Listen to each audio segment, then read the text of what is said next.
வணக்கம், நான் டாக்டர் தீபா லாலன். இன்னைக்கு நம்ம என்ன டாபிக் பற்றி டிஸ்கஸ் பண்ண போகிறோம் அப்படின்னு கேட்டிங்கன்னா 2025 புத்தாண்டு ராசி பலன்கள் தாங்க பார்க்க போகிறோம். அந்த புத்தாண்டு ராசி பலன்கள் பார்க்கறதுக்கு முன்னாடி இந்த பதிவை பார்த்துட்டு இருக்க ஒவ்வொரு மக்களுக்கும் இனிய நல்ல ஒரு சந்தோஷமான ஐஸ்வர்யங்களும் தீர்க்க ஆயுளும் நிறைஞ்ச புத்தாண்டா இந்த புத்தாண்டு அமைய வாழ்த்துக்கள். இந்த புத்தாண்டு ராசி பலன்களை பார்க்கறதுக்கு முன்னாடிங்க இப்போ நாங்கள் சொல்லக்கூடிய பலன்கள் வந்து பார்த்தீங்கன்னா உலகத்தில் இருக்க துணை அன்பர்களுக்கும் ஒரு பொதுவான பலன்கள். இந்த பதிவை பார்த்துட்டு இருக்கவங்க, நானும் இந்த குறிப்பிட்ட ராசியை சேர்ந்தவங்க, எனக்கு வாழ்க்கையில் பல முக்கியமான விஷயங்களை முடிவெடுக்கும் தருணத்தில் இருக்கும், அதனால் எங்கள் சுய ஜாதகத்தை நாங்கள் ப்ரெடிக்ட் பண்ணிக்கணும் அப்படின்னு விருப்பப்பட்டீங்களான்னா, நான் பேசிகிட்டு இருக்கும்போதே எங்களோட வாட்ஸ்அப் நம்பர் வந்து பார்த்திங்கன்னா டிஸ்பிளேயில் இருக்கும். அந்த வாட்ஸ்அப் நம்பருக்கு வாட்ஸ்அப்பில் ஹாய்னு ஒரு மெசேஜ் பண்ணுங்கள். ஸ்டாஃப் உடனே ரெஸ்பாண்ட் பண்ணி அப்பாயின்மெண்ட் ஃபிக்ஸ் பண்ணிப்பாங்க, பேசிக்கலாம். வரிசையாக பாருங்கள், நம்ம இந்த புத்தாண்டு ராசி பலன்கள் தாங்க பார்த்துட்ருக்கோம். அந்த வரிசையில் இப்போ என்ன ராசியை பற்றி பார்க்க போகிறோம் அப்படின்னு கேட்டிங்கன்னா, மிதுன ராசி அன்பர்கள் உங்களை பற்றி தான் பார்க்க போகிறோம். பொதுவாக மிதுனத்தை பற்றி சொல்லணும் அப்படின்னா, புதன் ஆதிக்கம் பெற்ற ஒரு பர்சனாலிட்டிஸ், நல்ல புத்திசாலிங்க, நல்ல பேச்சு திறமை இருக்கும். ஒரு 4 வயசு மிதுன ராசி குழந்தையா இருக்குது அப்படின்னா கூட அதுகிட்ட பேசி நம்மளுக்கு மாளாது, அந்த அளவுக்கு ஒரு இன்டெலிஜென்ஸ் அப்படின்றது இருக்க தான் செய்யும். அதே மாதிரி பாருங்க, புதன் ஆதிக்கம் அப்படின்றதுனால, அதே மாதிரி கன்னி புதன் உச்சம் அப்படின்றதுனால கன்னி வந்து பெருசாக பேச மாட்டாங்க, நல்ல அப்சர்வர்ஸ் அப்படின்னு தான் சொல்லலாம். இந்த புதன் ஆதிக்கம் பெற்ற பர்சனாலிட்டிஸ், இந்த கன்னி, இவங்க எல்லாமே வந்து பார்த்திங்கன்னா ஒரு டிஜிட்டல் மீடியாவில் ரொம்ப ஃபேமஸாக இருப்பாங்க. க்ரியேட்டிவிட்டி அப்படின்றது நிறைய இருக்கும்.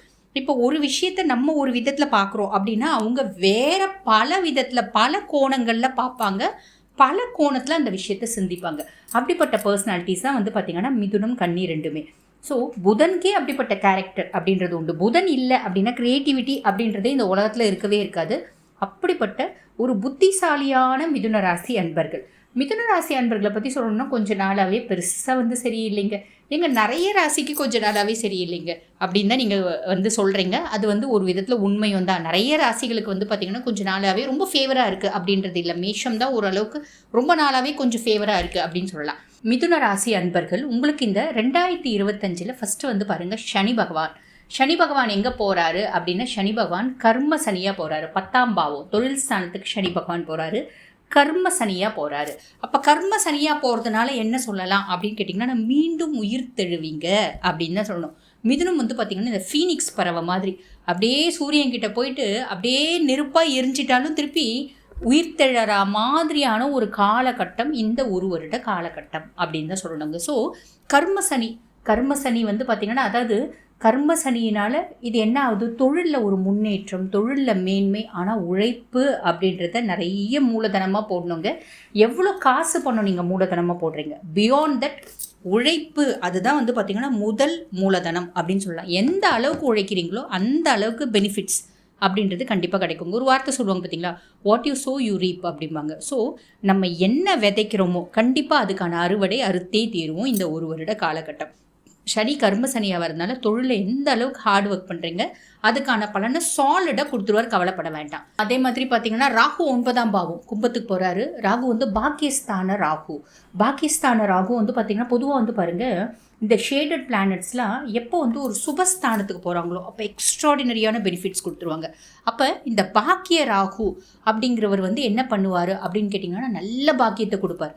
நம்ம பொதுவாக ராகு நல்லா இருக்குது ஒரு ஜாதகத்தில் அப்படின்னு கூட வச்சுக்கோங்களேன். ராகு வந்து லாபஸ்தானத்தில் இருக்கார், பாக்கியஸ்தானத்தில் இருக்கார் அப்படின்னா, நம்ம 100 ரூபாய்க்கு வேலை செஞ்சோன்னு வச்சுக்கோங்களேன், நம்ம 10,000 ரூபாய் சம்பாதிப்போம். அது எப்படி பாசிபிள் அப்படின்னா, அந்த அளவுக்கு ஒரு லக்கினஸ் அப்படின்னு சொல்லுவாங்க பார்த்தீங்களா, அதிர்ஷ்டம், ஒரு வாய்ப்பு. அது வந்து பாருங்கள், நேர்மையாக தான் சம்பாதிப்போம் அப்படின்னு சொல்கிறதுக்கு இல்லைங்க. பட் அந்த மாதிரி ஒரு நல்ல பாக்கியம். பெரும்பாலும் வந்து பார்த்திங்கன்னா இவங்களாம் ஃபாரினில் போய் சம்பாதிப்பாங்க.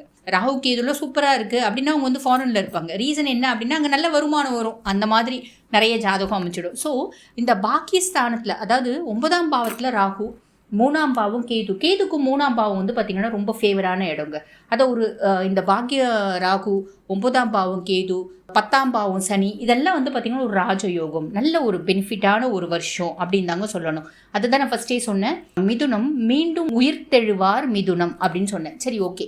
இப்போ இந்த பாபகிரகம் 10ஆம் பாவம் சனி, 10ஆம் பாவத்தில் பாபகிரகம், அதுவும் வந்து பார்த்திங்கன்னா நான் ஆல்ரெடி சொன்ன மாதிரி பெரிய ப்ளஸ் அப்படின்னு தான் சொல்லலாம். இதுக்கும் மேலே இவரோட பார்வை சனி பகவான் 4ஆம் பாவத்தை பார்க்குறார். 4ஆம் பாவம் அப்படின்றது என்னென்னா சுக தாயார் ஸ்தானம். நம்ம கொஞ்சம் நம்மளோட கம்ஃபர்ட் ஜோனை விட்டு உழைக்கணும். கம்ஃபர்ட் ஜோனுன்றது கொஞ்சம் கெடும்.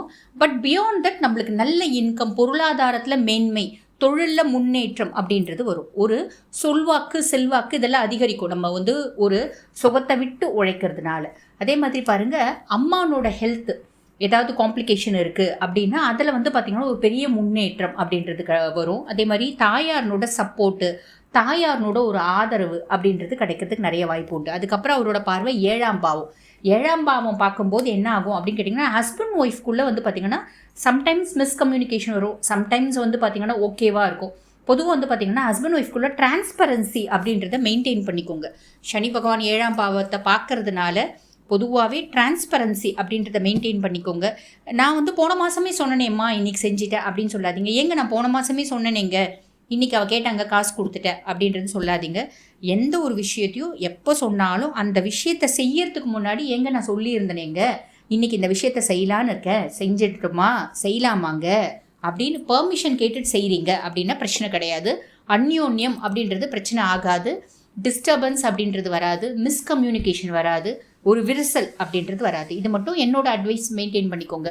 அதே மாதிரி பார்த்தீங்கன்னா 12ஆம் பாவத்தை பார்ப்பார். 12ஆம் பாவத்தை சனியினோட பார்வை இருக்கிறதுனால நம்மளுக்கு கொஞ்சம் விரயம் வரும். அந்த விரயத்தை நம்ம சுப விரயமாக மாற்றிக்கலாம். பிள்ளைங்க படிக்கிறதுக்காக ஃபாரின் செலவு பண்ணி அனுப்புறது, பிள்ளைங்க பொம்பளை பிள்ளைங்க இருக்குது அதுக்கு நகை வாங்குறது, நிச்சயதார்த்தம் பண்ணுறது, இல்லை எதுவுமே இல்லைங்க எங்களுக்கு சின்ன குழந்தை அதுக்கு பர்த்டே பார்ட்டி செலிப்ரேட் பண்ணுறது, இந்த மாதிரி விரயங்கள் வரத்துக்கு வாய்ப்பு உண்டு. அது பெருசாக நம்ம யோசிக்க வேண்டியதில்லை, ஓகேவாக தான் இருக்கும். அப்போ எல்லாமே வந்து பார்த்திங்கன்னா, அதாவது விரயத்துலேயும் சுப விரயம் அப்படின்னு தான் சொல்லலாம். எல்லாமே வந்து பார்த்திங்கன்னா பாசிட்டிவாக போகுது அப்படின்னு தான் சொல்லணும். சரிங்களா? ஜென்ம குரு வந்து பார்த்திங்கன்னா ஜென்ம குருவாக வராரு.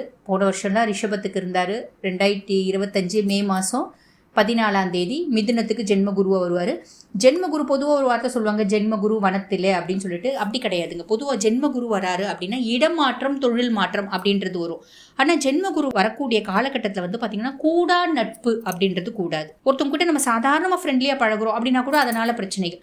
ஒரு ரிலேஷன்ஷிப்பில் இருக்கும் புதுசாக அப்படின்னா அதனால் ஒரு பிரச்சனை, இந்த மாதிரி காம்ப்ளிகேஷன்ஸ். அதுதான் ஒரு வார்த்தை சொல்லுவாங்க, கூடா நட்பு கேடு விளைவிக்கும் அப்படிம்பாங்க. இந்த வார்த்தையை ஞாபகம் வச்சுக்கோங்க. பட் அவரோட பார்வையெல்லாம் வந்து பார்த்திங்கன்னா ரொம்ப ப்ளஸ்ஸாக இருக்குங்க. குரு வந்து பார்த்திங்கன்னா நிற்கிற இடத்தோட பார்க்குற இடத்துக்கு தான் வந்து பலன் அதிகம் அப்படிம்பாங்க. குருனோட பார்வைகள்லாம் ரொம்ப எக்ஸ்ட்ராடினரியாக இருக்குது அப்படின்னு தான் சொல்லணும். So everything is going to be positive. எல்லாமே பாசிட்டிவாக போகுது. எக்கனாமிக்கல் ஸ்டேட்டஸ் வந்து அதிகமாகும். நான் ஆல்ரெடி சொன்ன மாதிரி சொல்வாக்கு செல்வாக்கு, நம்ம குடும்பத்துலேயும் நம்மளுக்கு பெருசாக வந்து சமீப காலமாக மரியாதை இல்லையேங்க. அந்த நம்ம குடும்பத்தில் மரியாதை இல்லை அப்படின்றது நம்ம பசங்களே நம்மக்கிட்ட அப்பா வாப்பா என்னப்பா காஃபி சாப்பிட்றியா, டீ சாப்பிட்றியா அப்படின்னு நம்மளுக்கு புதுசாக ஒரு மரியாதை கொடுப்பாங்க. காரணம் என்ன? நம்ம கையில் வசதி வாய்ப்பு காசு நடமாட்டம் நல்லா இருக்கும். காசு இருந்தால் தானே. பொதுவாக ஒரு வார்த்தை சொல்லுவாங்க பார்த்தீங்களா, அதாவது அருள் இல்லாருக்கு அவ்வுலகம் இல்லை, பொருள் இல்லாருக்கு இவ்வுலகம் இல்லை. நம்ம வந்து ஹஸ்பண்ட் ஒய்ஃபாக இருந்தாலும், நம்ம ஹஸ்பண்டாக இருந்தாலும், பிள்ளைங்களாக இருந்தாலும், இப்போ நம்ம ஜென்ஸு நம்ம ஒய்ஃபாக இருந்தாலும் பிள்ளைங்களாக இருந்தாலும், இப்போ காலகட்டம் என்ன ஆச்சு அப்படின்னா ஒரு கிவ் அண்ட் டேக் பாலிசி மாதிரி. நான் நிறைய விஷயம் கொடுத்தாதான் எனக்கு அந்த திருப்பி பாசம், கரிசனம், அந்த மரியாதை அப்படின்றதுலாம் கிடைக்குது இல்லைங்களா? ஸோ அதெல்லாமே கிடைக்கும், கவலைப்படாதீங்க. நிறைய மிதுன ராசி அன்பர்களுக்கு வந்து பார்த்திங்கன்னா ஃபாரின் போகிறதுக்கான ஆப்பர்ச்சுனிட்டி. அந்த ஃபாரின் போகிறது வந்து பார்த்திங்கன்னா ஒரு டூர் மாதிரி போகலாம், இல்லை வேலை விஷயமா போகலாம், இல்லை பிள்ளைங்க படிப்பு விஷயமா போகலாம். இந்த மாதிரி நிறைய வரத்துக்கு வாய்ப்பு உண்டுங்க. நிறைய பேர் வந்து பாருங்கள் புது வண்டி வாங்குவீங்க, நிறைய பேர் வீடு கட்டுவீங்க, வீட்டை வந்து பார்த்திங்கன்னா ரெனோவேஷன் பண்ணுவீங்க. ஸோ ஒரு கம்ஃபர்ட் ஜோனுக்கு நாங்கள் இந்த லெவலில் இருக்கோம், நாங்கள் அடுத்த லெவலுக்கு கண்டிப்பாக போவோம். எங்கள் சுய ஜாதகத்தில் பெருசாக வந்து கிரகங்கள் எக்ஸ்ட்ராடினரியாக இருக்குது, தசாபுத்தி எக்ஸ்ட்ராடினரியாக இருக்குது, அப்படி இல்லைனாலும் இந்த லெவல்லேருந்து அடுத்த லெவலுக்கு போவோம். இப்போ இதை பார்த்துட்டு இருக்க ஒரு சிலர் என்ன கேட்பாங்க, மேடம் நாங்கள் இப்போ வந்து பார்த்திங்கன்னா சைக்கிளில் போயிட்டு இருக்கோம், நாங்கள் ஜாக்குவர் காலில் போவோமோ அப்படின்னு கேட்கக்கூடாது. ஆக்சுவலி அவங்கவுங்களோட தகுதி, தொழில், அவங்களோட வேலை, அவங்களோட ஒரு எக்கனாமிக்கல் ஸ்டேட்டஸை பொறுத்து கண்டிப்பாக அப்லிஃப்ட்மெண்ட் அப்படின்றது இருக்க தான் செய்யும். ஒரு பெரிய இப்போ மிதுன ராசினாலும் ஒரு சாதா ஒரு ப்ளூ காலர் ஜாபும் மிதுன ராசி இருப்பாங்க, ஒரு பெரிய ஃபேக்ட்ரி வச்சுட்டு இருக்க தொழிலதிபரும் மிதுன ராசி இருப்பார். அப்போ அவர் ஜாக்குவர் கார் வாங்குறது சாதாரண விஷயம். இப்போ ஒரு ப்ளூ கலர் ஜாப், ஒரு கூலி வேலை செய்கிறவங்க மிதுன ராசி இருக்காங்கன்னா அவங்க ஜாக்குவர் கார் வாங்குறது முடியாது. அவங்க வந்து பார்த்தீங்கன்னா ஒரு பைக் வாங்கலாம். அந்த மாதிரி முன்னேற்றம் அப்படின்றது சாலிடாக இருக்கும், கவலைப்பட வேண்டாம். சரிங்களா? ஹெல்த்தில் நல்ல ஒரு மேன்மை அப்படின்றது கிடைக்கும், முன்னேற்றம் அப்படின்றது கிடைக்கும். ஆரோக்கியத்தில் வந்து பார்த்திங்கன்னா அந்த குறைவு, ஆரோக்கிய சீர்கேடு இதெல்லாம் வந்து நார்மல்சி வரத்துக்கு நிறையவே வாய்ப்பு உண்டுங்க. முக்கியமான ஒரு விஷயம் என்னன்னாங்க, மற்றவங்கள நம்மளை புரிஞ்சுப்பாங்க. அவங்க வந்து இல்லை நடுவில் கொஞ்சம் காம்ப்ளிகேஷன்ஸ்லாம் இருந்துச்சு, அவங்க வந்து பெருசாக சரியில்லை, அவங்க வியர்டாக பிஹேவ் பண்ணுறாங்க, இரிட்டேட் ஆகுறாங்க, டென்ஷன் ஆகுறாங்க, கேரக்டரே மாறி போச்சு அப்படின்லாம் உங்களை பற்றி ஒரு பேச்செல்லாம் இருந்துச்சு பார்த்தீங்களா? அதெல்லாம் இல்லை, ஏதோ அவருக்கு நேரமும் காலமும் சரியில்லை, அதனால அவர் கொஞ்சம் எரிஞ்சு விழுந்தாரு, நம்ம மேலேயும் தப்பு இருக்குது அப்படின்னு அவர் வந்து கரெக்டாக தான் செஞ்சார் அப்படின்ற மாதிரி உங்களை புரிஞ்சு உங்ககிட்ட எல்லாரும் பழகுவாங்க. இது ஃபேமிலிலையும் சரி சொசைட்டிலையும் சரி இந்த ஒரு விஷயம் வரத்துக்கு நிறையவே வாய்ப்பு உண்டுங்க. அதே மாதிரி நிறைய வந்து பார்த்திங்கன்னா மிதுன ராசி அன்பர்கள் உங்களோட ஃப்ரெண்ட்ஸ் நிறைய பேர் வந்து பிரிஞ்சிருந்தாங்க. அந்த ஃப்ரெண்ட்ஸு ரிலேஷன்ஷிப்பில் இருந்தவங்க இதெல்லாம் நிறைய பிரிவினை அப்படின்றது இருந்துச்சு பார்த்திங்களா. அந்த பிரிவினையெல்லாம் வந்து பார்த்திங்கன்னா திருப்பி நார்மல்சி ஆகிறதுக்கு குடும்ப ரீதியாகவும் சரி நம்ம ஃப்ரெண்ட்ஷிப் ரீதியாகவும் சரி பிஸ்னஸ் ஓரியன்டும் பார்ட்னர்ஸ் கூட நம்ம கன்சர்னில் இருந்தோம், ஒரு பார்ட்னர்ஸோட ஒரு கன்சர்ன் வேலை செஞ்சுட்டு இருந்தோம், பார்ட்னர்ஸ்க்கும் நம்மளுக்கும் நடுவில் நிறைய மன முட்டங்கள் எல்லாம் இருந்துச்சு, பிரியலைங்க அப்படியே ஓடிட்டு இருக்குது, நிறைய விரிசல் இருக்குது அப்படின்லாம் சொல்கிறீங்க பார்த்தீங்களா. அந்த விரிசல் எல்லாம் ஓரளவுக்கு கோப்பப்பாகக்கூடிய காலகட்டம் இந்த 1 வருட காலகட்டம் அப்படின்னு தான் சொல்லணும். பொதுவாக வந்து பாருங்கள், மிதுனம் வந்து 2025 எப்படி இருக்குது அப்படின்னா முன்னேற்றத்தை நோக்கி அப்படின்னு சொல்லணும். எவ்வளோ சூப்பராக இருக்குது அப்படின்னாலும் நாங்கள் கண்டிப்பாக பரிகாரம் அப்படின்னு ஒன்று சொல்ல தான் செய்வோம். ஸோ உங்களுக்கு பரிகாரம் என்ன அப்படின்னு கேட்டிங்களன்னா முடியும் அப்படின்னா ஒவ்வொரு திங்கக்கிழமையும், அதாவது சோமவாரம் தோறும் சிவனை போய் பார்த்து, சிவனோட கோயில் முக்கியமாக புராதன கோயில் இருந்தால் ரொம்பவே விசேஷம். இல்லைன்னா எந்த கோயிலில் சிவலிங்கம் இருக்கோ அந்த சிவனை தரிசனம் பண்ணி சிவனை சுற்றி வர்றது ஒரு அமோகமான பலனை கொடுக்கும். ஈசனை மட்டும் இல்லைங்க, அம்பிகையும் சேர்த்து சுற்றி வரணும். புராதன கோயிலாக இருக்குது அப்படின்னா பலன் வந்து இன்னுமே ரொம்ப நல்லது. ஸோ இதை ஒன்று முயற்சி பண்ணுங்க. ஓகேங்களா. ஆன் தி ஹோல் 2025 எப்படி இருக்குது அப்படின்னா சூப்பராக இருக்குது. வாழ்த்துக்கள்.